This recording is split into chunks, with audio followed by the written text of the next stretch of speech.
Hola a todas las personas que nos ven en este canal, soy Jorge Quevedo. Vamos a continuar con la lectura del libro de Zecharia Sitchin, El final de los tiempos. La última vez hablábamos de ese gran resto arqueológico que existe hoy en Bolivia, visitado por muchos turistas del mundo, llamado Tiwanaku, donde hay unas ruinas. Dice Zecharia Sitchin que ese era el principal asentamiento de los Anunnakis aquí en los Andes, del clan de Enlil, que abandonaron Mesopotamia, le dejaron todo allá a Marduk, casi todo destruido, y hicieron unos nuevos dominios aquí en los Andes. Y fue más fácil en cierto sentido para Enlil y su grupo, porque el oro que se extraía de aquí, en lo de los Andes, era mejor. Pues mejor, porque está todavía ese oro ahí. Es mejor, más refinado, es refinado, no había que refinarlo como aquel que se llevaba de África hacia Mesopotamia. No había que meterse en minas. Es un trabajo durísimo, tanto para los Anunnaki como para los terrestres, porque ya los ríos bajaban con las pepitas desde la montaña de los Andes y solo había que cernirlas, colarlas, ¿no? Y separar con la tierra, y ahí estaba ya el oro puro. Y desde ahí se enviaban a Marte y a Nibiru, desde Tiwanaku. Entonces Tiwanaku hubo un tiempo en que estaba a orillas del lago Titicaca. El lago se ha ido retirando después de cientos de años, miles de años, y ya queda lejos de la orilla del lago, pero había puertos, dicen las tablillas sumerias, que Tiwanaku era una ciudad que tenía puertos donde embarcaban. E incluso fue visitada por Anu y por su esposa. Desde ahí, desde Tiwanaku, en esa gran residencia de Enlil, salió hacia Nibiru la nave de Anu y su esposa, dice, con un cargamento enorme de oro. ¿Quiénes recolectaban ese oro en los ríos, cerniéndolos? Pues los terrestres que se salvaron del diluvio.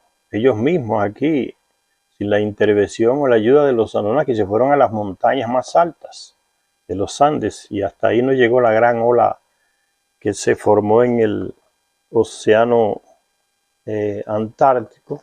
Se derritió todo ese hielo y cubrió casi todo el planeta. Entonces no alcanzó esas alturas. Por eso se salvaron muchos terrestres, y después ellos fueron los que le ayudaron a los Anunnaki en Tiwanaku a recolectar el oro, para ellos enviarlos a Nibiru, y así consiguieron por fin cerrar la abertura, el agujero que había en la atmósfera de su planeta Nibiru.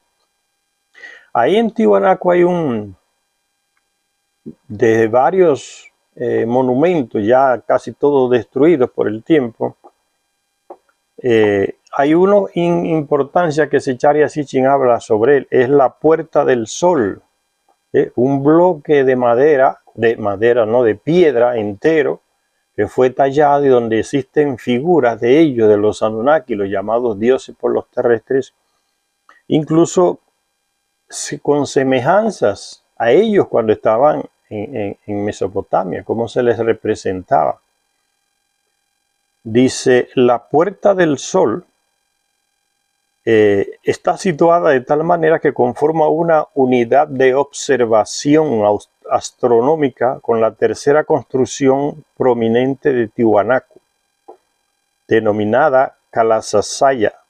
Se trata de una gran estructura rectangular con un patio central hundido y rodeado de pilares de piedra.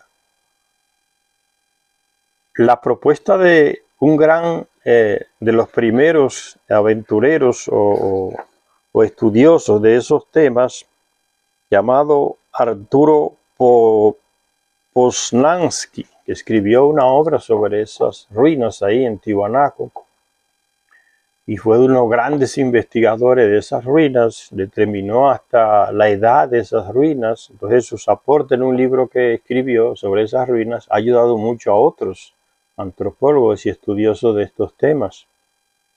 Dice que ese Poznański, él propuso que pudiera haber servido esa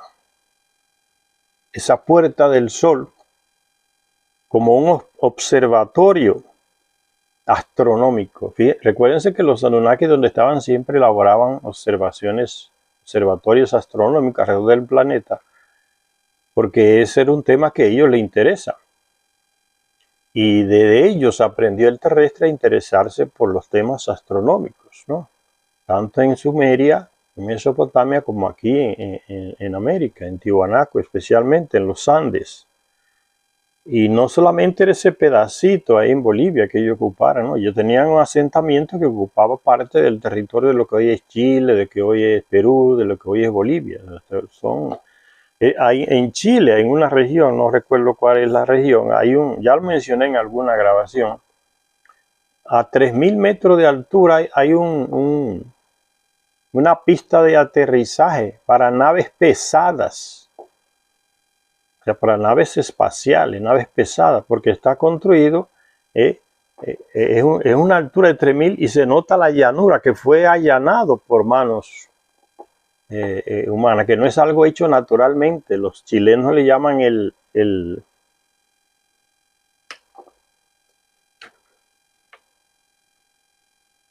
empedrado, me parece, algo así, o el enladrillado, ¿no? Ellos le llaman el enladrillado, a 3.000 metros de altura.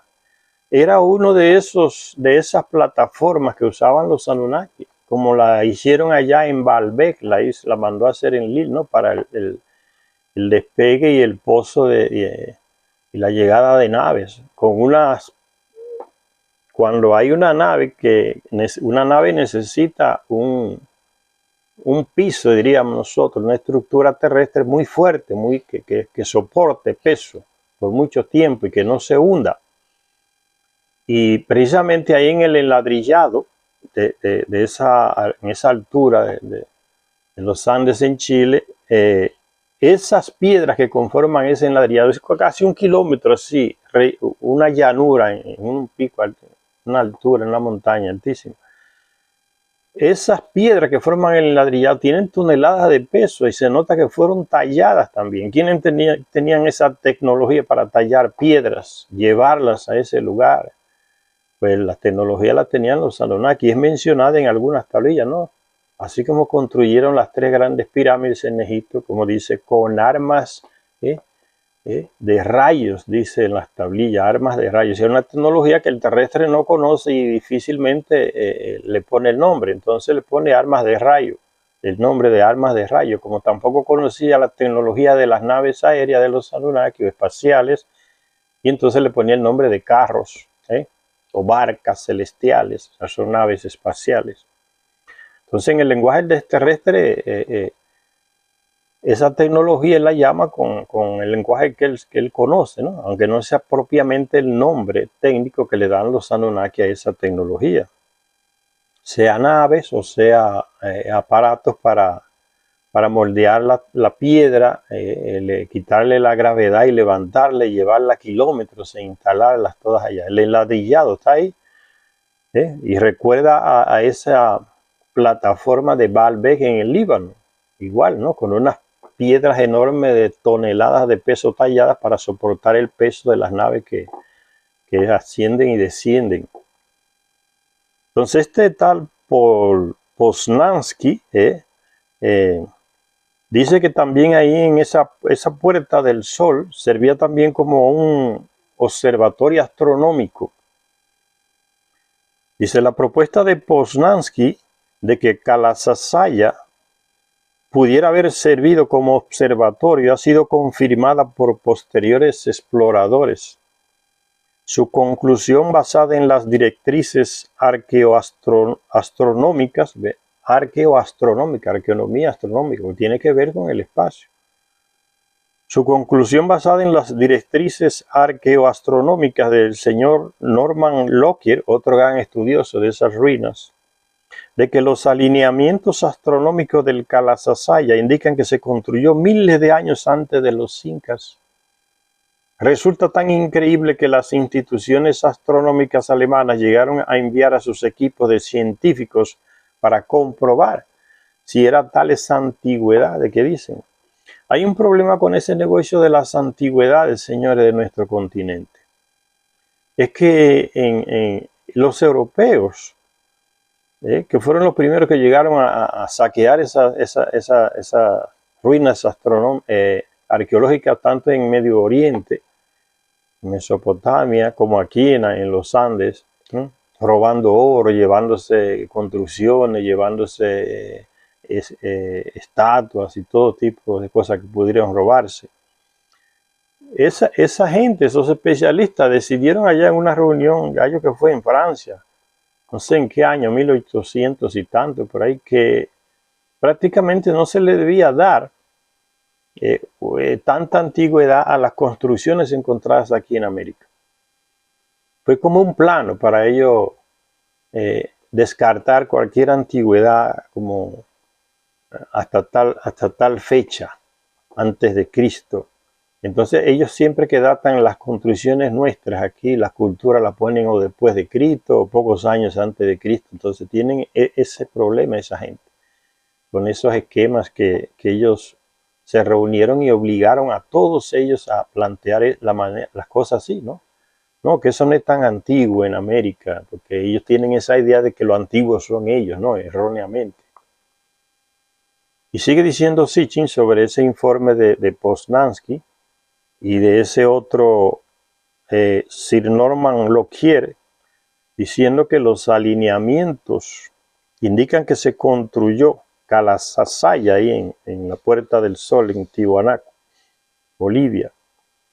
Dice de que los alineamientos astronómicos del Calasasaya indican que se construyó miles de años antes de los incas.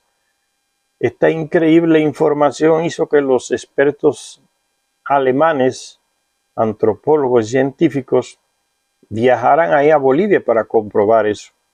En su informe, estos señores y en las posteriores verificaciones adicionales realizadas, en este informe se afirmaba que la orientación del Calasasaya se ajustaba incuestionablemente con la oblicuidad de la Tierra hacia 10.000 años antes de Cristo o bien hacia el 4.000 antes de Cristo. ¿Quién podía usar esa arquitectura astronómica para construir grandes construcciones y de piedra? Terrestre no era, lógicamente. No tenían ni la capacidad, ni el conocimiento, ni la tecnología. La tenían ellos los Anunnaki, la tienen ellos, ¿no? Y sigue diciendo Sitchin, como ya dije en mi libro Los Reinos Perdidos, que habla sobre todo lo que el trabajo de los Anunnaki aquí en América, sobre todo en los Andes. Como ya dije en mi libro Los Reinos Perdidos, las dos fechas encajarían, o sea, esta del 10.000 antes de Cristo y hacia el 4.000 antes de Cristo. Estas dos fechas, como ya dije en mi libro Los Reinos Perdidos, encajarían con mis conclusiones, siendo la primera poco antes del diluvio, 10.000 años antes de Cristo, poco antes del diluvio. Fíjense que entonces, si esa construcción, como dice ese alemán,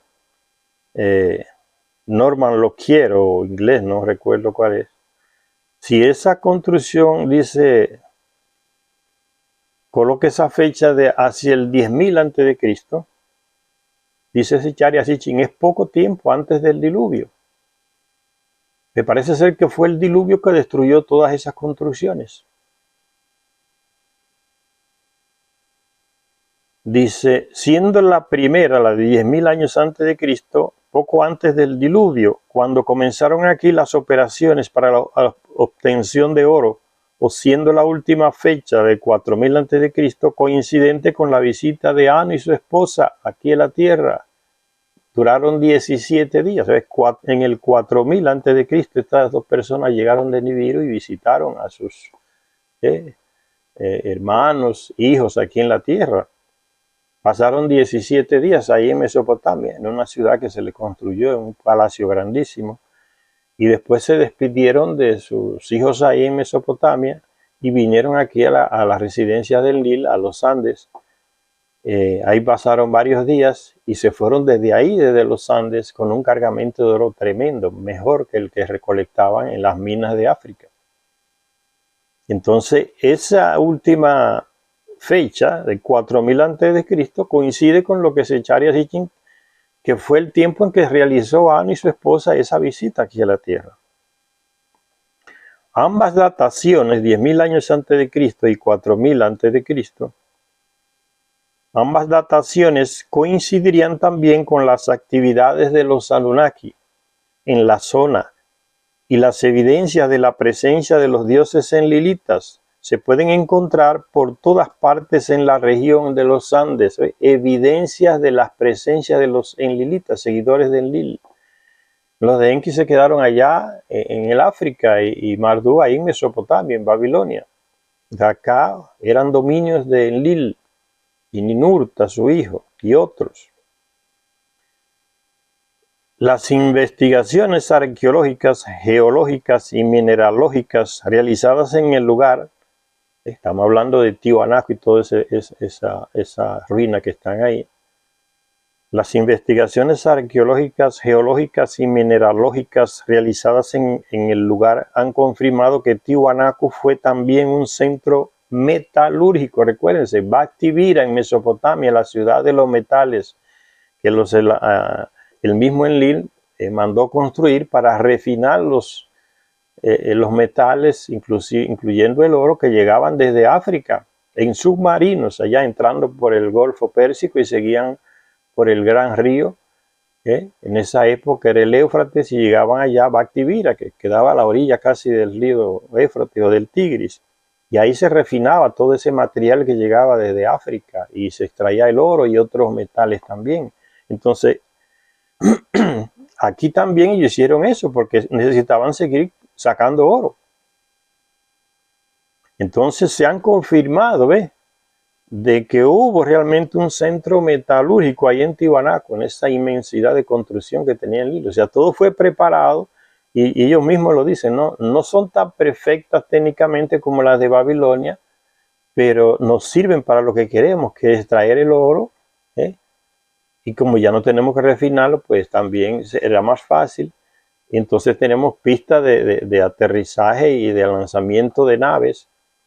Entonces fue como una misión, una estructura que hicieron aquí en los Andes, como más rudimentaria que la que habían hecho en Mesopotamia, que era más técnica, más planificada. Pero esa de aquí le servía a sus planos. Y el mismo Ninurta lo dice en una de las tablillas, ¿no?, cuando se lo comunica a Anu, que está de visita, y a sus tíos también, Enki y Enlil. Entonces todas esas investigaciones han concluido, fíjense, investigaciones arqueológicas, son estudios profundos, geológicas del terreno, qué tipo de terreno existe ahí, mineralógica, qué tipo de minerales existen en esos territorios. Realizadas en el lugar han confirmado que Tiwanaku fue también un centro metalúrgico.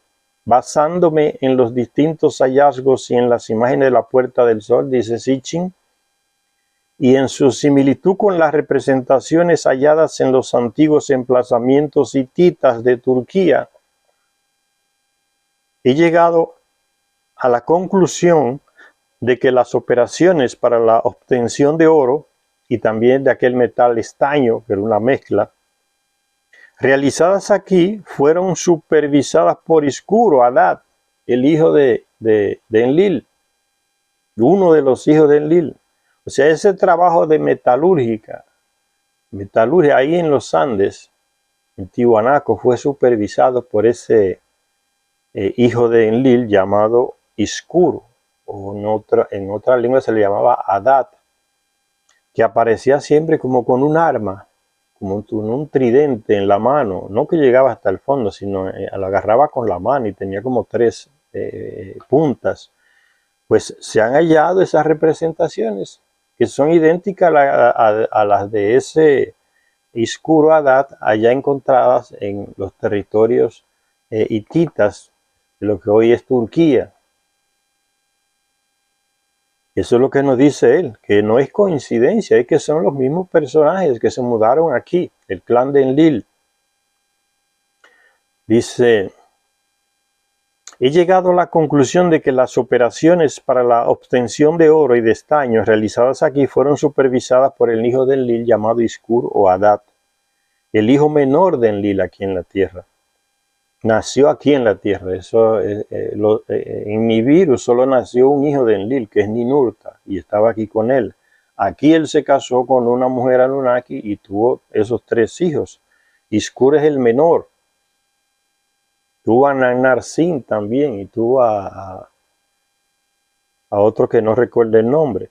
Pero Adad, el hijo menor de Enlil, sus dominios en el viejo mundo estuvieron en Anatolia, lo que hoy es Turquía, por ahí, donde los hititas le dieron culto con el nombre de Teshup y lo representaban así, igual como se representa aquí en Tiwanaku, en esa puerta del sol, donde aparece esa imagen con un arma en la mano con 3 puntas. Es la misma representación de él entre los hititas allá en el norte de Mesopotamia, lo que hoy es Turquía y esos lados por ahí.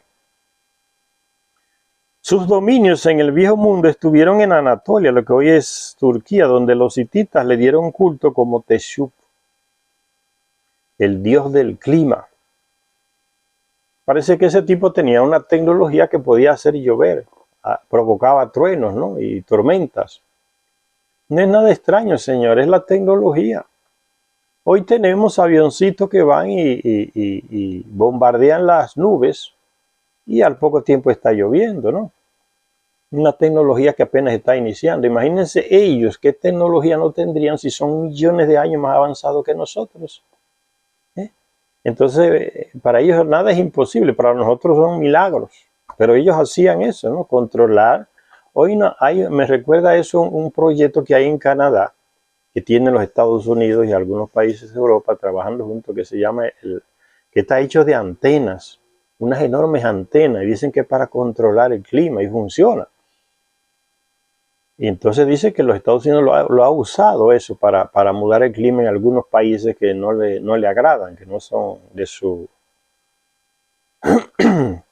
no se someten a su voluntad, los Estados Unidos, ¿no? Que ellos pueden manipular el clima. Entonces esto lo hacían esta gente que tienen millones de años antes que nosotros, ¿qué no harían? Y el terrestre en su ignorancia lo ve, dice, no, esta gente tiene un poder que pueden hacer llover. Este es el Dios de la lluvia, porque mira, hizo llover. Es la tecnología, no es ningún milagro ni nada. Por eso le ponían el Dios del clima, ¿ves? Controlaba, tenía tecnología para controlar lluvias secas y lo que sea. El Dios del clima, Teshup, llamado así por los hititas allá en el reino de Acte, en lo que hoy es Turquía. Y cuyo símbolo era la vara del rayo. Y esa es la imagen que aparece ahí en la puerta esa del sol en Tiwanaku. Ese personaje con una arma que parece unas 3 puntas como que están lanzando rayos. Cuyo símbolo es la vara del rayo. Este símbolo de unas dimensiones gigantescas y grabado en la ladera de una montaña se puede ver desde el aire o desde el océano en la bahía de Paracas en Perú. Las líneas de Nazca, Paracas. Cuando uno está entrando desde el Pacífico hacia el territorio peruano, se ve en la montaña ya esa imagen como de ese tridente diseñado. Es el símbolo de Teshup o Adad. Parece que fue hecho para verse desde el cielo, en la nave de ellos, ¿no? Es una indicación. El que viene de arriba del espacio ve la indicación y ya sabe que es la ruta que tiene que seguir.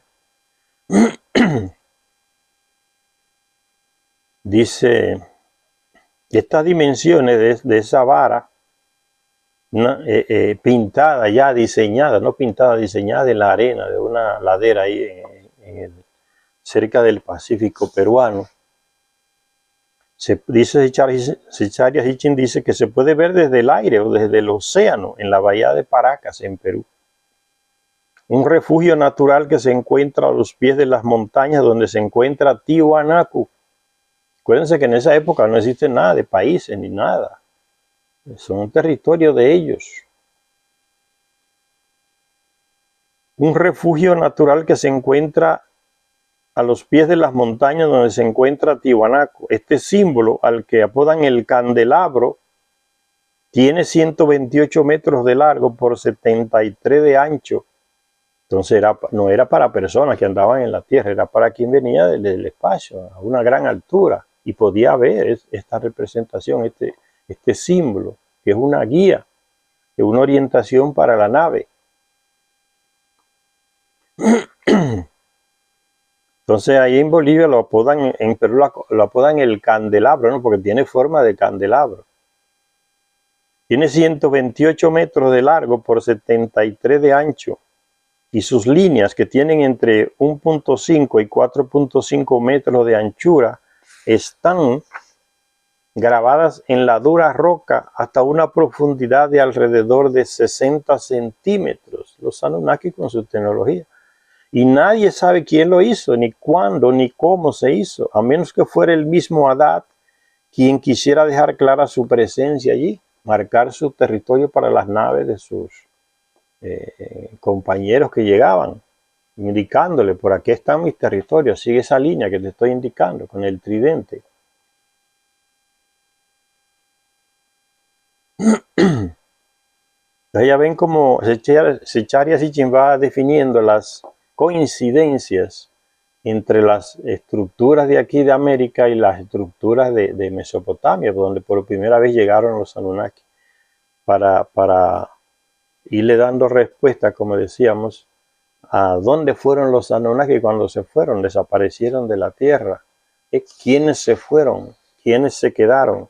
Entonces él nos dijo que para responder a esas preguntas teníamos que volver atrás, y eso es lo que él está haciendo, volviendo atrás a hechos que sucedieron para irnos clarificando la respuesta a esas preguntas. Dice: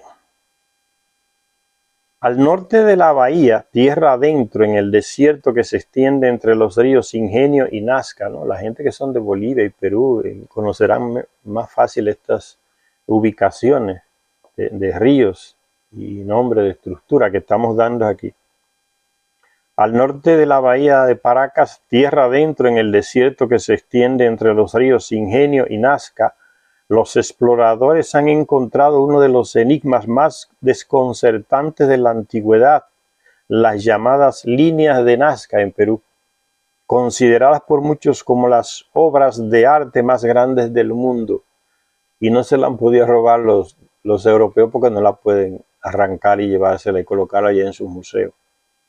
Consideradas por muchos como las obras de arte más grandes del mundo, estas líneas se extienden por una inmensa área de más de 500 kilómetros cuadrados, que va desde la pampa o desierto llano hasta las montañas, una gigantesca extensión que alguien utilizó como lienzo para dibujar sobre él multitud de imágenes. Los dibujos son tan enormes que carecen de sentido desde el suelo. No es para gente que anda en la superficie, que están hechos esos símbolos, para que vienen naves aéreas o espaciales. Se notan de arriba. Los dibujos son tan enormes que carecen de sentido desde el suelo. Pero si se observan desde el aire, ofrecen la clara imagen de animales y pájaros conocidos o imaginarios. Los dibujos se trazaron quitando la capa superficial del suelo hasta una profundidad de varios kilómetros y se llevaron a cabo con una línea continua que hace curvas y giros sin cruzarse nunca consigo misma. Cualquiera que sobrevuela la región, y dice Charizin, hay un servicio de avionetas para turistas en la zona. Cualquiera que sobrevuela la región llega invariablemente a la conclusión de que alguien con capacidades aéreas utilizó algún dispositivo de perforación para hacer garabatos en el suelo del desierto, señas. Sin embargo, con una relevancia directa en el tema de la partida de los dioses, recuérdense, ¿quiénes partieron? ¿A dónde se fueron? Le está dando respuesta poco a poco. Con una relevancia directa en el tema de la partida de los dioses, hay otro misterio aún más desconcertante en las líneas de Nazca: la existencia de líneas que parecen pistas para naves, pistas de aterrizaje. Estas pistas perfectamente rectas y lisas, a veces estrechas, a veces amplias, a veces cortas, a veces largas, discurren en línea recta sobre colinas y valles, a despecho de la forma del terreno, tecnología que no tenemos hoy para hacer eso. hay alrededor de 740 líneas rectas, en ocasiones combinadas con trapezoides, triangulares. Con frecuencia se cruzan entre sí, sin orden ni concierto, discurriendo a veces sobre los dibujos de los animales, dando a entender que las líneas se hicieron en épocas diferentes. Se han hecho varias tentativas para resolver el misterio de las líneas, entre las cuales se encuentra la de una mujer llamada María Ricci, una alemana que se mudó por allá, por esa montaña del Perú, ahí en esas cordilleras, y se dedicó su vida a estudiar la línea de Nazca. Ven tanto tesoro que tenemos nosotros, señores. Los europeos no se pueden comparar en nada con los tesoros que tenemos por acá. En nada. Y viven de esos tesoros nuestros. Vaya a los museos de Europa, los grandes museos de Europa, de Francia, Alemania, en Estados Unidos, en Londres. ¿De dónde son las grandes obras con las que ellos ganan cantidad de dinero anualmente con las visitas de los turistas? Son de otros países, no son de ellos. O son de Egipto, son de Mesopotamia, son de aquí de América. México, Perú y otros lugares. Tienen poca cosa esa gente, son parásitos, bien parasitando las arqueologías de otros países y viven de ellas ganando dinero. Y no las devuelven, sabe que se las robaron y no las devuelven. Hasta columnas se llevaron de Egipto, señores. En barcos se las robaron, y que para examinarlas allá, en esos países de Europa. Una manera cínica de robarle a la gente en otros países. No, nos las vamos a llevar para analizarlas allá. ¿Y quién las consigue después? Y sigue diciendo Sitchin, se han hecho varias tentativas para resolver el misterio de las líneas, entre las cuales se encuentra la de la señora María Ricci, para quien la resolución del enigma de las líneas de Nazca se convirtió en el proyecto de su vida, ¿no? Se mudó esa mujer ahí, en esa región. Pero todos los intentos realizados para explicarlo en términos de lo hicieron los nativos del antiguo Perú, esa tampoco llegó a conclusiones, porque no leen estos textos de las tablillas sumerias como hizo Sitchin. Y leyendo estos textos se llega fácil a la conclusión. ¿Quién los hizo y para qué? Los Anunnaki. Era la región. Era así como hicieron en Mesopotamia, pues ya lo dije, en Lil y su clan vinieron aquí y se establecieron sus dominios aquí en los Andes. Toda esa estructura era para la misión que colocaron aquí en los Andes. Abandonaron la que estaban en Mesopotamia y se instalaron aquí en los Andes. Entonces, esta gente, como esta mujer, María, nunca leen estas obras, nunca leen esas tablillas. Entonces no consiguen hacer la relación. Y a veces ni creen en lo que dicen las tablillas tampoco. Inventan teorías, ¿no? Crean teorías. Que son civilizaciones pre-incas. Eso no dice nada, es muy general. Y es una manera de decir no sé quién fue. Dice, pero todos los intentos de explicar estas líneas realizados para explicarlas en términos de lo que hicieron los nativos del antiguo Perú, conclusión general que no dice nada. Las gentes de una cultura de Nazca, una civilización de Paracabé, son puras conjeturas de esta gente. Las investigaciones encaminadas a descubrir orientaciones astronómicas en las líneas, como algunas de National Geographic, una compañía impresa estadounidense, no llevaron a ninguna parte esas investigaciones, porque no toman la base de las tablillas, y si las conocen las esconden, para que no contradigan las estupideces que ellos dicen, ¿no? Y eso fueron civilizaciones antiguas, después de Cristo, pocos años antes de Cristo, más antiguo que los incas, alguna civilización, y por ahí se pierden, no dicen nada. Dice, no llevaron a ninguna parte esas investigaciones, y para aquellos que descartan una solución basada en antiguos astronautas, o sea, los que no creen en estos antiguos astronautas, en los Anunnaki que bajaron del cielo a la tierra en sus naves, para los que no creen en esto, entonces no hay manera de solucionar esas cosas. Dice Zecharia Sitchin, Para aquellos que descartan una solución basada en antiguos astronautas, el enigma sigue sin resolver y morirán sin resolverlo, porque no van a la base, que son las tablillas sumerias. Aunque las líneas más anchas parecen las pistas de aterrizaje de un aeropuerto, no parece que fuera esta su función, dado que las líneas no están niveladas horizontalmente. Discurren en línea recta sobre terreno desigual, ignorando colinas, barrancos y despeñaderos. Entonces era para algo que iba por el aire, no por por la superficie, las naves.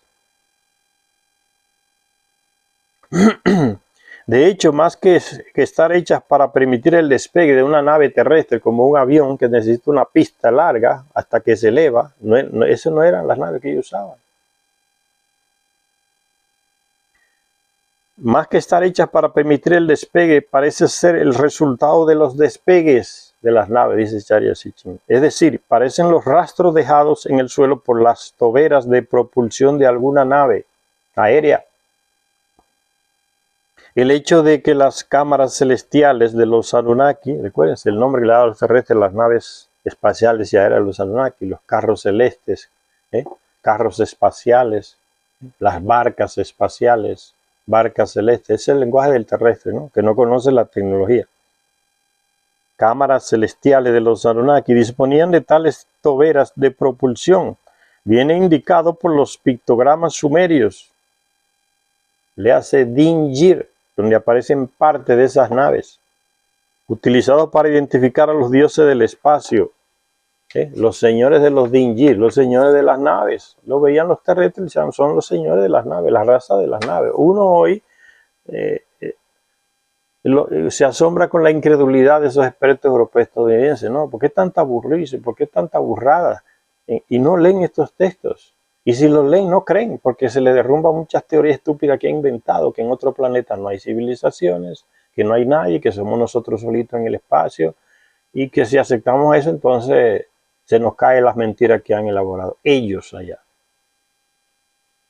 Y yo sugiero, dice Sitchin, que esta es la solución al enigma de las líneas de Nazca, que Nazca fue el último espacio-puerto de los Anunnaki, cuando abandonaron el de Mesopotamia, que lo destruyeron con un ataque nuclear, para que no cayera en manos de Marduk.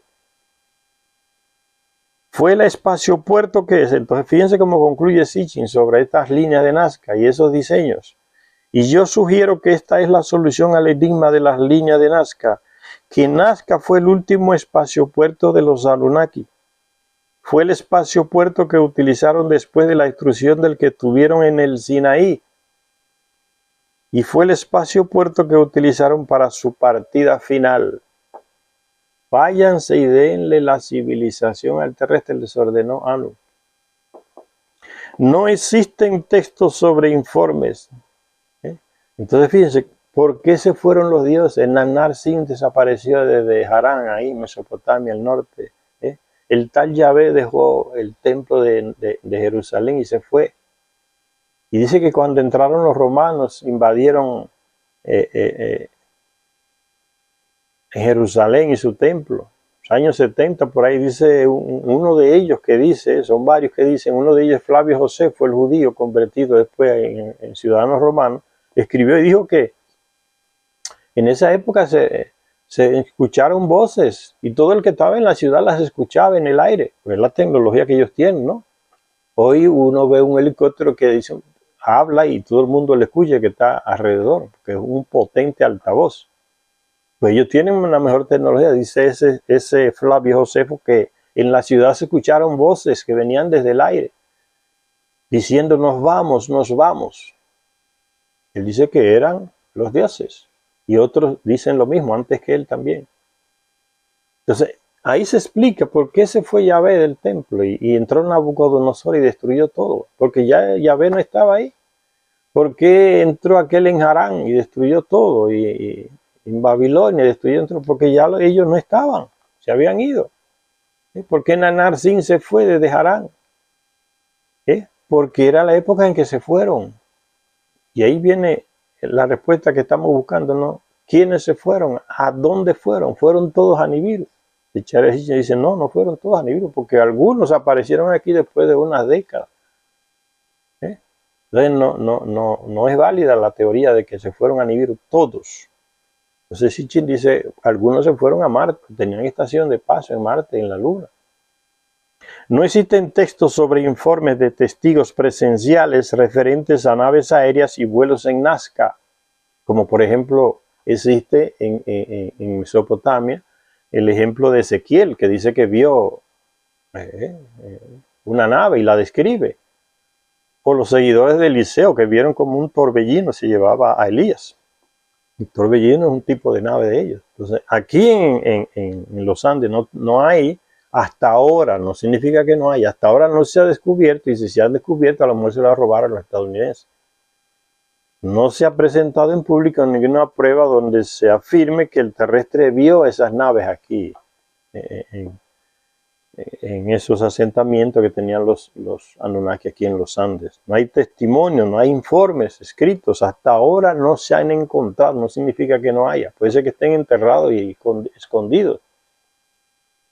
No existen textos sobre informes de testigos presenciales referentes a naves aéreas y vuelos en Nazca.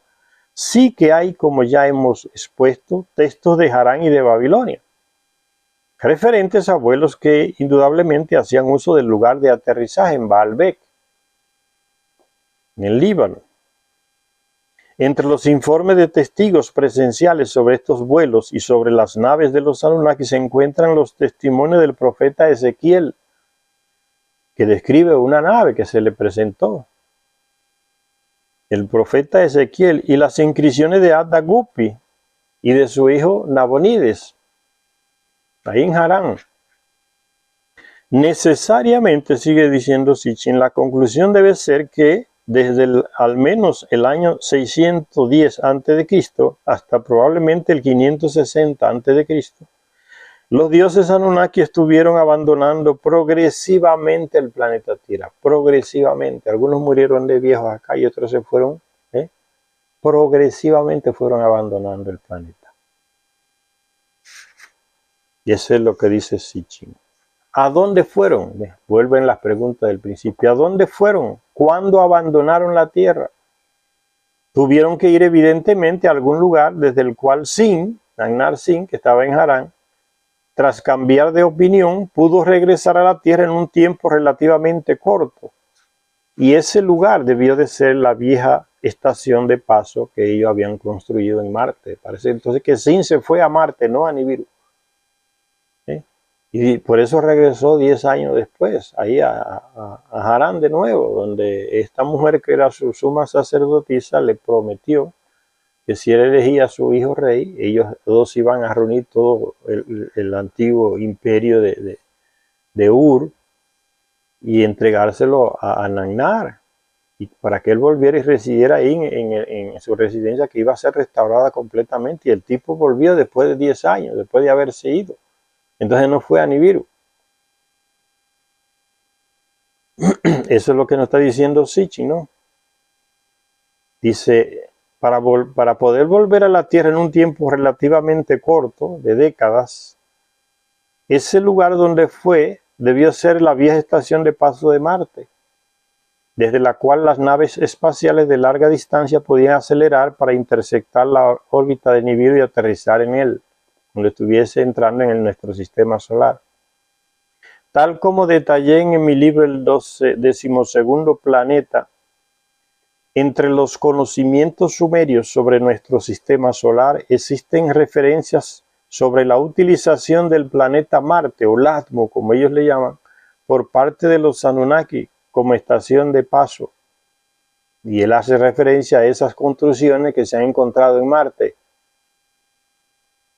Este hecho quedó evidenciado en una destacable representación hallada en un sello cilíndrico de 4500 años de antigüedad que se encuentra actualmente en el Museo de San Petersburgo, en Rusia, en el que se ve a un astronauta en Marte, el sexto planeta, comunicándose con otro Anunnaki que está en la Tierra. Y el séptimo planeta, contando desde el exterior del sistema solar hacia el Sol, es la Tierra, el séptimo, con una nave espacial en los cielos entre los dos planetas, Beneficiándose de la gravedad de Marte menor que la de la Tierra, los Anunnaki habrían encontrado una base más fácil y lógica para el transporte de personal y de cargas en lanzaderas entre la Tierra y Marte.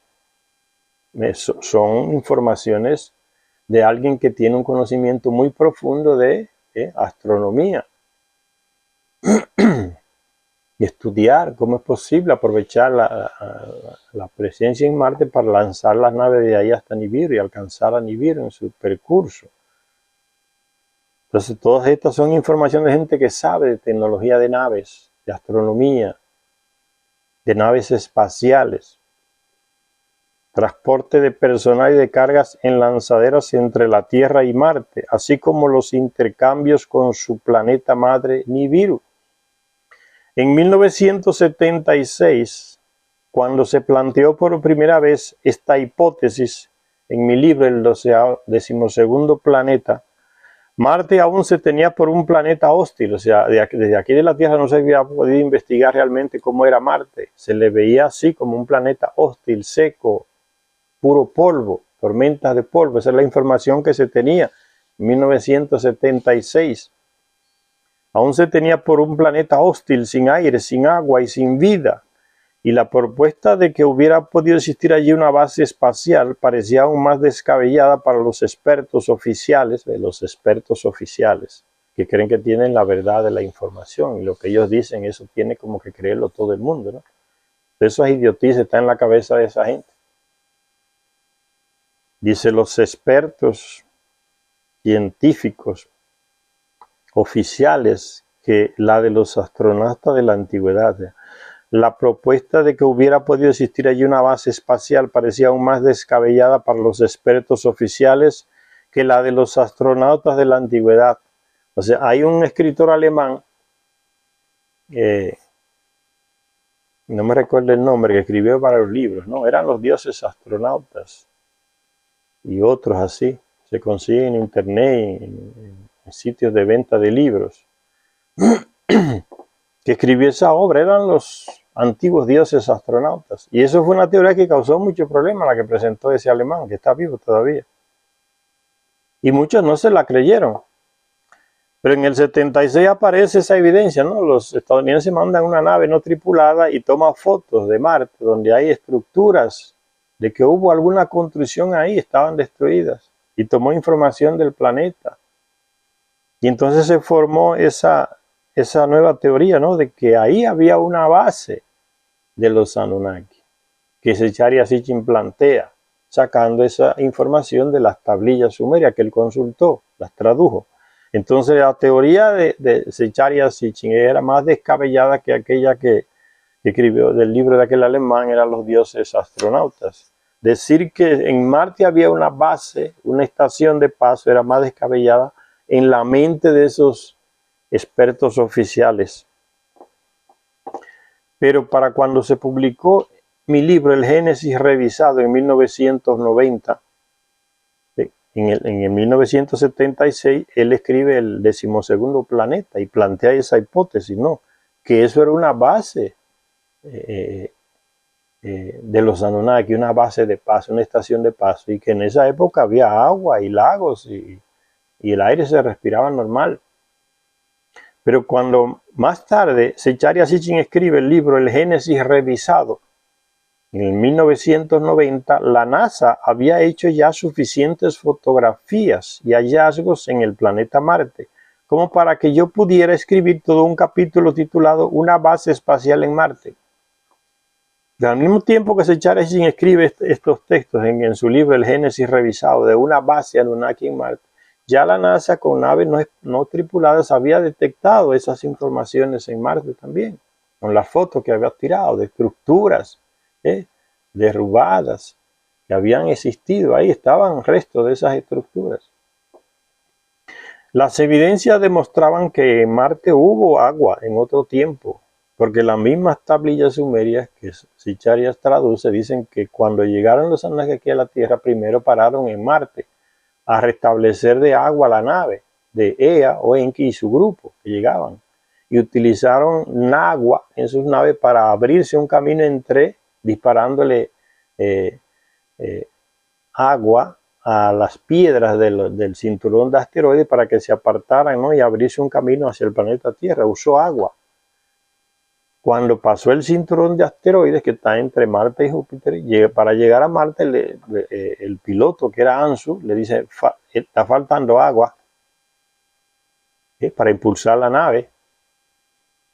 Y él dijo, bajemos en Marte, inquirió la orden, puede bajar en Marte. Ahí encontraron y bajaron al lado de un lago.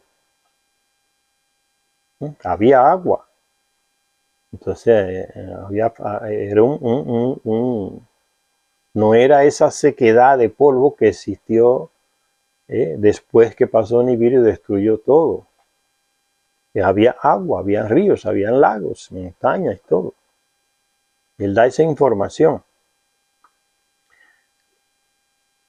Entonces dice Zecharia Sitchin, hablando de esas fotos que tiraron esas naves no tripuladas en Marte. Las evidencias demostraban que en Marte hubo agua en otro tiempo. Y yo incluí fotografías de estructuras amuralladas y carreteras de algo parecido a un complejo central. Eso fue en el libro El Génesis Revisado, que él escribió todo eso en los años 90. Y fue confirmado eso que él escribió por los descubrimientos que hicieron esas naves no tripuladas que envió la NASA a Marte. Confirmaron lo que él había escrito. Tanto los Estados Unidos como la Unión Soviética, ahora llamada Rusia, hicieron grandes esfuerzos por llegar a Marte y explorarlo con naves espaciales no tripuladas.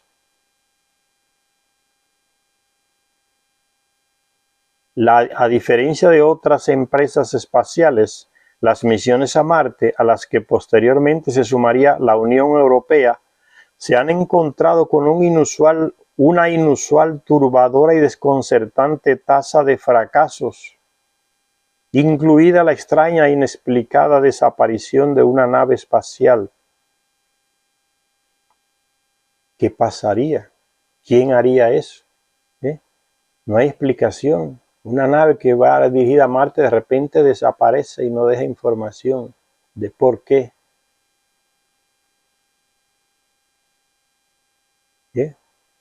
Una experiencia soviética se han encontrado con una inusual, turbadora y desconcertante tasa de fracasos. ¿Quién ha hecho fracasar esas naves que van a Marte a explorarlo?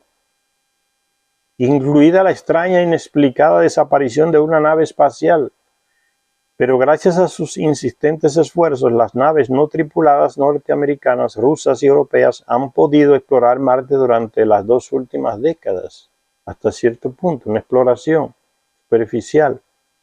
Las revistas científicas, las mismas que dudaban de todo en los años 70 del siglo XX, que no existía nada ahí, que eran planetas secos, que no creían nada de eso. Dice, las mismas publicaciones que no creían nada de esas cosas.